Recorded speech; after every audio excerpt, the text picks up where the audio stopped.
Hello नमस्कार everyone, मैं आपकी होस्ट आलिया आज फिर से आप सबका स्वागत करती हूँ हमारे आपके official YouTube channel Yamuna express way गुरुदेव रियल एस्टेट में। हम आ गए आज एक नए टॉपिक के साथ आपसे रूबरू होने।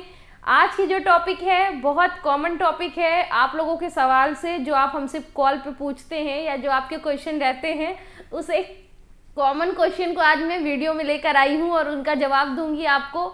क्या डिफरेंसेस हैं आपके ग्रेटर नोएडा प्राधिकरण के जो प्लॉट हम जिन्हें कहते हैं, जिनके सेक्टर्स में अथॉरिटी अलॉट करती है, और क्या डिफरेंस है उनका ये 6% आबादी प्लॉट से, किस तरह की चीज़ें हैं, कैसे अलॉट हुई। और लोगों के बहुत सारे क्वेश्चन आते हैं, मैम सेफ तो है ना, कहीं प्रॉब्लम तो नहीं आएगी, इसमें रिस्क तो नहीं है।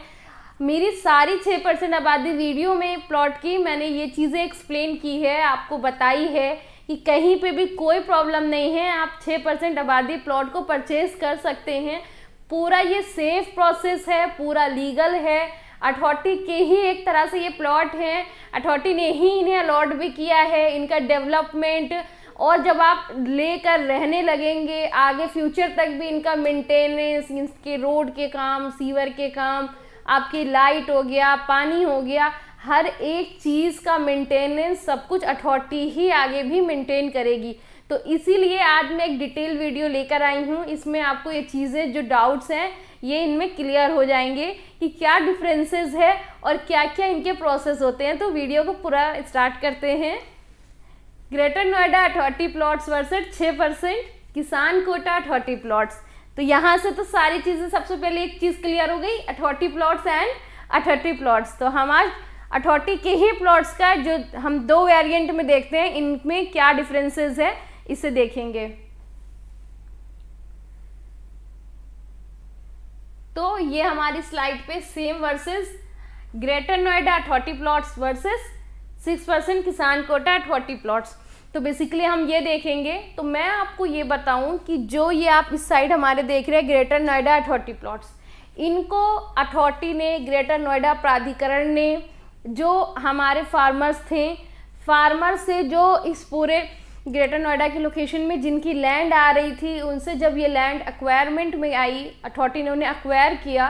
तो एक्वायर करने के बाद अपने अकॉर्डिंग सेक्टर्स बनाए, अपने अकॉर्डिंग उसमें प्लॉट साइजेस लगाएं, हर एक सेक्टर में अलग अलग तरह के साइजेस लगाएं। आप देखेंगे कहीं पे 40 मीटर, 60 मीटर, 90 मीटर, 120 मीटर, और उसके बाद आपका 150 स्क्वायर मीटर यानी कि 160 स्क्वायर मीटर के आसपास का एरिया रहता है। और उसके बाद आपका 160 के बाद आपका आता है 200 स्क्वायर मीटर, फिर आपका आता है 250 स्क्वायर मीटर, 300, 500, अथॉरिटी के ही सेक्टर में 700 और 1000 स्क्वायर मीटर तक के अलग अलग साइजेस। तो हर एक सेक्टर को इन्होंने अपने अकॉर्डिंग बनाया, जहाँ पे कहीं पे कुछ साइजेस दे दिए, कहीं पे कुछ साइजेस दे दिए, कहीं पे सारे ही साइज़ के प्लॉट अवेलेबल कर दिए। तो अथॉरिटी ने अपने अकॉर्डिंग सबसे पहले किसानों से ज़मीनें ली, उसको अपने अकॉर्डिंग सेक्टर बनाए।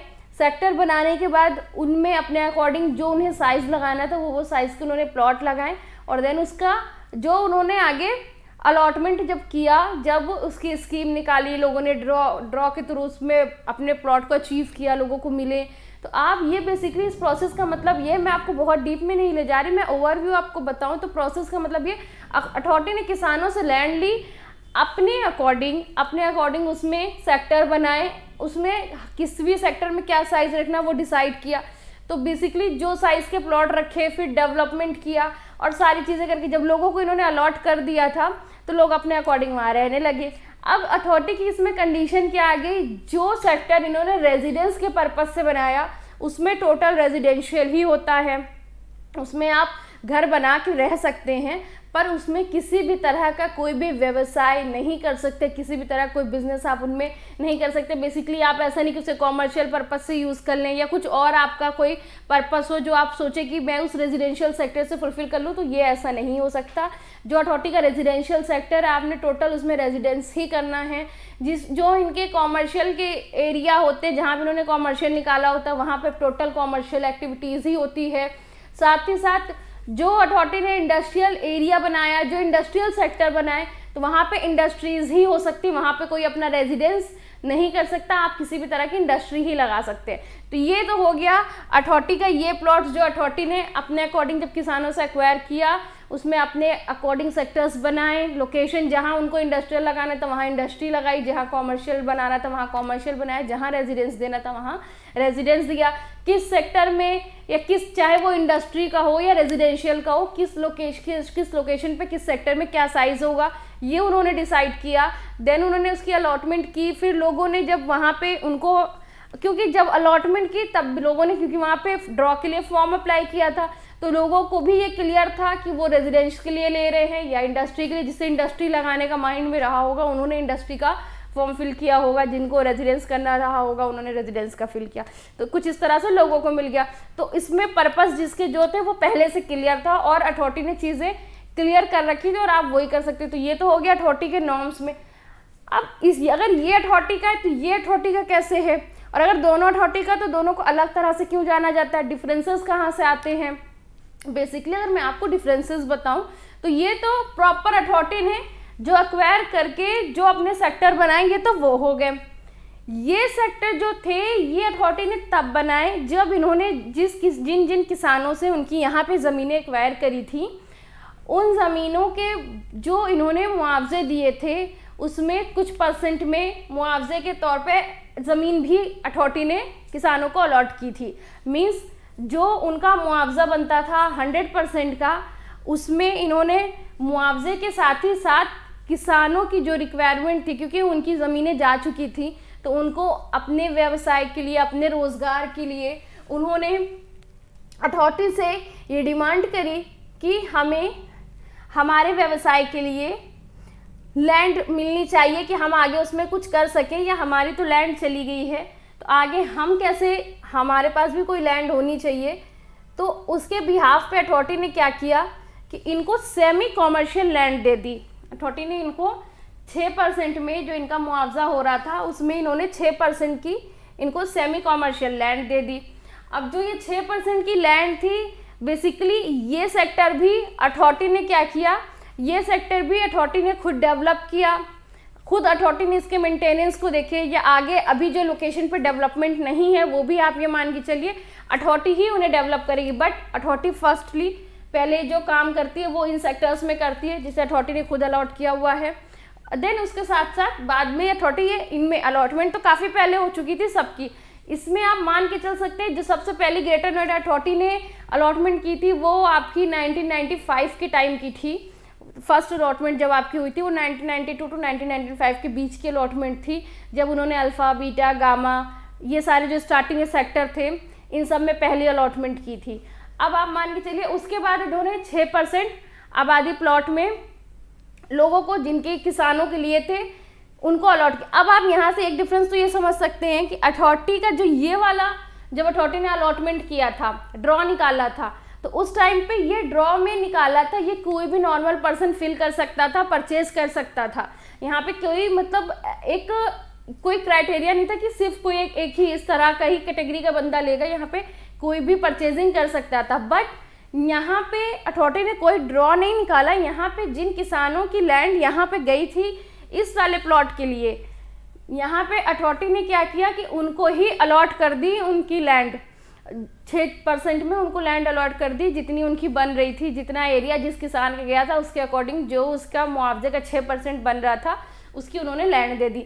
लैंड दी तो दी, साथ में उन्होंने ये दे दिया कि आप इसे सेमी कॉमर्शियल पर्पस से यूज़ कर सकते हैं। बेसिकली नीचे आप कुछ भी, कोई शॉप, कोई कॉमर्शियल एक्टिविटी करने के लिए, कोई क्लिनिक, कोई डॉक्टर है तो, या कुछ भी जो आपकी रिक्वायरमेंट उसके अकॉर्डिंग आप नीचे आप कॉमर्शियल कर लें और ऊपर आप रेजिडेंस कर लें। तो सेमी कॉमर्शियल पर्पस से यानी कि 50% रेजिडेंशियल टू 50% कॉमर्शियल एक्टिविटीज़ आप कर लें। ये डिफरेंसेस है इनका, दोनों में क्यों अलग जाने जाते हैं। अथॉरिटी ने दोनों को ही अलॉट किया हुआ है, दोनों ही अथॉरिटी के सेक्टर हैं। अब दूसरी चीज़ आती है कि लोगों के ये सवाल होते हैं ये सेफ़ है या नहीं है। कुछ क्लाइंट्स की मेरे पास कॉल आती है जो ये पूछते हैं कि मैम ये सेफ़ तो है ना, किसान वाली चीज़ है, कहीं प्रॉब्लम ना आ जाए, अथॉरिटी की है ना ये। तो ये प्रॉपर अथॉरिटी के ही लोकेशन है, अथॉरिटी का ही सेक्टर है। आप इसमें ये समझें कि इसमें भी सेम जैसे यहाँ पे आप अगर कुछ भी परचेजिंग करते हैं तो पहला प्रोसेस आपका ट्रांसफ़र का होता है, सेकेंडरी आपका रजिस्ट्री होती है और उसके बाद प्रॉपर्टी आपके नाम पे चढ़ जाती है। तो यही प्रोसेस यहाँ पे भी फॉलो होता है। यहाँ पे भी पहले आपका अथॉरिटी में यानी कि ग्रेटर नोएडा प्राधिकरण में आपका ट्रांसफ़र डलेगा। ट्रांसफ़र लेटर आने के बाद आपकी उसकी रजिस्ट्री होगी प्लॉट की। तो सेम प्रोसेस दोनों जगह फॉलो होते हैं, 100% सेफ है। आपके खरीदने के बाद तक हमेशा इसकी जो मेंटेनेंस है, जो भी सेक्टर के अंदर, इस सेक्टर्स में जो भी काम होगा वो सारे काम भी अथॉरिटी ही करती है, सारा डेवलपमेंट, सारा मेंटेनेंस, सब कुछ जो मैंने आपको स्टार्टिंग में बताया। तो प्रॉपर सेफ है। 6% आबादी की भी लोकेशन, यहाँ पे आप इन्वेस्टमेंट कर सकते हैं। आप ये मान के चलिए कि आज आप जिस भी रेट में यहाँ पे परचेजिंग कर लेंगे, जिस भी लोकेशन पे, आप मान के चलें आगे आने वाले पिछले अगर आप रिकॉर्ड देखेंगे उसके अकॉर्डिंग आगे आने वाले 2 से 3 साल में यहाँ पे अपना अलग ही रेट हो जाएगा, क्योंकि तब तक जिस हिसाब से लोगों के यहाँ पे इंटरेस्टेड हैं परचेजिंग के लिए, यहाँ पे आगे के लिए इन्वेस्टमेंट के लिए, तो उसके अकॉर्डिंग देखते हुए आप मान के चलिए आने वाले 2 से 3 साल में यहाँ का कुछ भी रेट होगा और वो रेट आज के रेट से तो कई आगे ही रहेगा, या आप मान के चलिए 2 गुने से ज़्यादा का रेट होगा। तो आप जो भी इन्वेस्टमेंट का प्लान कर रहे हैं वो आज प्लान करें, जो भी परचेजिंग का प्लान कर रहे हैं ये आप गारंटी रख लें कि 2 साल बाद इसका जो रेट होगा वो डबल से ज़्यादा हो जाएगा। क्योंकि जो लोग 7% के लिए यमुना के लिए इंटरेस्टेड थे और जबकि अभी उसमें रजिस्ट्रियाँ नहीं हो रखी हैं, अभी वो सेफ़ नहीं है परचेज करने के लिए, वो मोस्टली वो इन्वेस्टर या वो बायर यहाँ पे परचेजिंग कर रहे हैं फ्यूचर का सोच के कि 2 से 3 साल बाद यहाँ से अच्छा रिटर्न लेके तब तक यमुना पे रजिस्ट्रियाँ ओपन हो जाएंगी, बल्क में प्लॉट्स अवेलेबल हो जाएंगे 7% वाले, तो वो यहाँ से मूव ऑन करके यमुना पे चले जाएंगे 3 साल के लिए, 4 साल के लिए। कुछ ऐसे लोग भी हैं जो इन्वेस्टमेंट कर रहे हैं, तो इसलिए आज इसकी बहुत डिमांड है, बहुत डिमांडिंग लोकेशन हो गई है ये सारी। तो आज आप जो भी इन्वेस्टमेंट करेंगे आप मान के चलिए 2 से 3 साल में उसका बहुत अच्छा बेनिफिट आपको मिलेगा, बहुत अच्छा एप्रिसिएशन आप देखेंगे। अथॉरिटी भी अपना पूरा काम कर रही है, डेवलपमेंट कर रही है लोकेशंस पे, बट ये आप भी समझ सकते हैं ये सारे एरिया बहुत बड़े होते हैं, तो ऐसा नहीं है कि कुछ ही दिनों में, कुछ ही महीनों में इसमें सारा काम कंप्लीट हो जाएगा, सारा डेवलपमेंट हो जाएगा। अगर आप अपने स्तर से भी सोचेंगे तो टाइम लगता है, थोड़ा टाइम टेकन प्रोसेस होता है। इसीलिए आप कुछ भी इन्वेस्टमेंट करें, किसी भी लोकेशन पे करें, तो आप ये ना सोचिए कि साल भर में एप्रिसिएशन बेसिकली आपको मिलेगा, इसमें कोई डाउट नहीं है कि एप्रिसिएशन नहीं मिलेगा, बट थोड़ा पेशेंस रख के ही इन्वेस्ट करें, ताकि आपको भी वो पेशेंस रख के आप इन्वेस्ट करेंगे और अगर आपको साल भर में बहुत अच्छा रिजल्ट दिखेगा तो आपको वो ज़्यादा उस चीज़ की खुशी रहेगी कि हाँ मतलब आपने एक्सपेक्ट नहीं किया था कि नहीं साल भर में ही हो जाएगा। तो बेसिकली मेरे समझाने का मतलब आपको ये है कि थोड़ा पेशेंस रख के 2 से 3 साल का टाइम लेके आप यहाँ पे इन्वेस्टमेंट करें और आपको बहुत अच्छा रिजल्ट देखने को मिलेगा। जो लोग इस लोकेशन पे जिनको लगता है बजट ज़्यादा हो गया, यहाँ पे अब हम इन्वेस्टमेंट नहीं कर सकते, वो यहाँ पे जा सकते हैं 6% आबादी वाले प्लॉट में अथॉरिटी के, यहाँ पे इन्वेस्टमेंट कर सकते हैं। और दूसरी चीज़ पर्पस टू पर्पस भी डिपेंड करता है। यहाँ पे अगर आप रेजिडेंशियल लेंगे तो टोटल रेजिडेंस करना रहेगा, यहाँ पे आप अगर कुछ परचेज करते हैं तो उसमें रेजिडेंस टू कॉमर्शियल दोनों ही एक्टिविटीज़ कर सकते हैं। तो जिनकी रिक्वायरमेंट कुछ इस तरह की हो वो ये लोकेशन ज़रूर देखें। और 6% आबादी प्लॉट्स में भी आपके पास मल्टीपल ऑप्शंस है, बहुत सारी लोकेशंस हैं, उनमें ऑलरेडी मैंने वीडियो बना रखी है, आप वो सारी वीडियो उसको देखें, रेट के साथ साथ प्रोसेस ऑफ परचेज देखें, किस तरह से क्या सर्कल रेट है, क्या ट्रांसफ़र चार्ज है, आप कैसे परचेज कर सकते हैं, वो सब कुछ भी देखें। मल्टीपल ऑप्शंस है आपके पास, पूरी डेवलप लोकेशन भी है आज के टाइम पे और ऐसी लोकेशन भी है जिसमें अभी डेवलपमेंट उस तरह से नहीं हुई है, जहाँ पे रेट कम है। तो चॉइस आपकी है, सेफ है, 100% सेफ है, प्रॉब्लम कहीं नहीं है। सिर्फ वही चीज़ पे जाएं जो रजिस्टर्ड है, माइंड में ये क्लियर रखिए, ये रजिस्टर्ड ही यूनिट पे जाना है। कहीं पे भी परचेजिंग कर रहे हैं आप यहाँ पे रजिस्टर्ड यूनिट पे जाएं, जिसमें आपका ट्रांसफ़र रजिस्ट्री जब भी आप कराना चाहें, खरीदने के तुरंत बाद आप करा सकें, उस चीज़ को परचेज करें। सेफ है, इसकी कोई दिक्कत नहीं, ये नो डाउट कि कहीं पे आपको प्रॉब्लम नहीं आएगी ट्रांसफ़र रजिस्ट्री होने के बाद। अब डिसाइड आपको करना है आपके बजट और रिक्वायरमेंट के अकॉर्डिंग। अगर आप चाहें तो आज के टाइम में भी ऐसी लोकेशन है 6% की जो टोटल डेवलप्ड हो चुकी है, फुली यूज में आ रही है, तो आप उसमें भी जा सकते हैं। पर उसका रेट आपको, क्योंकि वो जिस तरह से डेवलप्ड है, जितनी इस टाइम पे यूजेबल है वो लोकेशन, उसके अकॉर्डिंग उसका रेट है। अगर आप कम डेवलप लोकेशन पे जाएंगे जहाँ पे डेवलपमेंट फेज चल रहा है, जहाँ पे डेवलपमेंट हो रही है, लोग आ रहे हैं, वहाँ पे आपको कम रेट मिल जाएगा। पर यह कि आने वाले 2 साल के बाद सारी लोकेशन एक सी ही लगेगी, क्योंकि डेवलप्ड होने के बाद हर एक एरिया एक जैसा ही लगेगा। तो आज आपका रेट भले से सस्ता मिल जाएगा, आपको आज हो सकता हो एरिया कम डेवलप्ड हो, पर आने वाले कुछ टाइम में वो भी एरिया डेवलप्ड हो जाएगा और सारे डेवलप्ड लोकेशन का सेम ही रेट हो जाएगा। तो बेसिकली आप ये मान के चलें कि आप इन्वेस्टमेंट कर सकते हैं, कम रेट में भी आप इस लोकेशन पे इन्वेस्टमेंट प्लान कर सकते हैं। तो बेसिकली ये थी हमारी 6% आबादी प्लॉट की लोकेशन जो हमने देखी।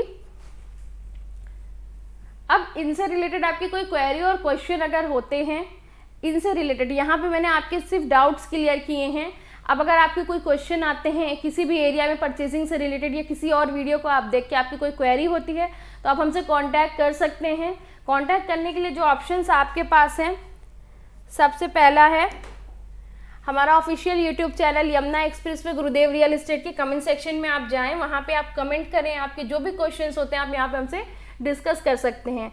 देन ये हमारा ऑफिस एड्रेस है AC 14P अंसल गोल्ड फिंग 1 adjoining Yamuna express way authority greater Noida. Just Yamuna authority के बगल में हमारा ऑफिस सिचुएटेड है, तो आप हमारे ऑफिस भी आ सकते हैं। आपकी जो भी क्वेरीज है, जो भी क्वेश्चन है, आप हमसे डिस्कस कर सकते हैं। साथ ही साथ कुछ नंबर्स हैं आपके पास 9873442971, 9667519002 एंड 9858548641। तो इस नंबर पे आपकी मिस्टर नरेंद्र यादव जी से बात हो जाएगी, इस नंबर पे आपकी कपिल यादव जी से बात हो जाएगी एंड इस नंबर पे आपकी मुझसे बात हो जाएगी। ये मेरा नंबर है। तो इन नंबर्स को आप कॉल्स करके आपकी जो भी क्वेरीज होती है, जो भी डाउट्स हैं, उन्हें आप क्लियर कर सकते हैं। आप इन नंबर्स को फॉलो करें, अपने क्वेश्चन को क्लियर करें जो भी डाउट है। साथ ही साथ ये हमारा इंस्टाग्राम पेज की आईडी है, फेसबुक पेज आईडी, वेबसाइट का URL एड्रेस है। इन तीनों मीडियम पे भी आप हमें फॉलो कर सकते हैं, तीनों जगह पे। यहाँ पे भी पर डे नई पोस्ट मिलती है नई अपडेट के साथ। तो ये थी एक वीडियो इस तरह की जहाँ पे कुछ डाउट आपके क्लियर हो सकते हैं मेरे अकॉर्डिंग, कि आपको जो भी क्वेरी और क्वेश्चन रहे होंगे 6% के लिए वो यहाँ पे क्लियर हुए होंगे। और आप बिल्कुल बेफिक्र रहें, निश्चिंत रहें, 6% का प्लॉट आप परचेज कर सकते हैं, बिल्कुल सेफ है, 100% सिक्योर है। आप रजिस्टर्ड प्लॉट परचेज करें। तो फिलहाल इस वीडियो में इतना ही, मिलेंगे नई वीडियो में नए टॉपिक के साथ। वीडियो अच्छी लगती है तो वीडियो को लाइक शेयर एंड चैनल को सब्सक्राइब जरूर करें।